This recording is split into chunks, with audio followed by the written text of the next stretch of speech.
Music director DJ Kanchan Raj, Hajipur Vaishali. अब दिल से धरा तना धीरा हो, इसे सहब प्रीतिया के पीरा हो। अब दिल से धरा तना धीरा हो, कैसे सहब प्रीतिया के पीरा हो। दिल के दुनिया से हमारा निकल जाइबू, रहे पाता नहीं से बदल जाइबू। दिल के दुनिया से हमारा निकल जाइबू, रहे पाता नहीं से बदल जाइबू। आप सुन रहे हैं एजी एंटरटेनमेंट की धमाकेदार प्रस्तुति।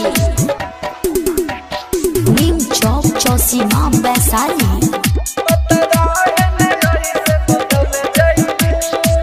लव यू कह के कैलू प्यार के इजहार हो। हंसता जिंदगी के हमारा कैलू बेकार हो। लव यू कह के कैलू प्यार के इजहार हो। हंसता जिंदगी के हमारा कैलू बेकार हो। जारे जारे हर जाई हम जीले हब गम जहर जुदाई के पीले हब। तू तो दोसर के प्यारे में संवर जाइबू, पता रहे नया से बदल जाइबू। दिल के दुनिया से हमारा निकल जाइबू, पता रहे नया से बदल जाइबू। कंचन राज,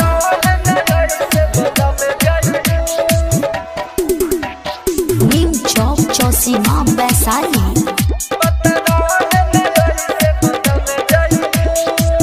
प्यार में जुदाई मिली रहे न पाता, प्राणवा निकल जाई ऐसन बुझाता। प्यार में जुदाई मिली रहे न पाता, प्राणवा निकल जाई ऐसन बुझाता। कहे नीति स्वयं जीत राजा, सच बारू तू जान दगा बाजा हो।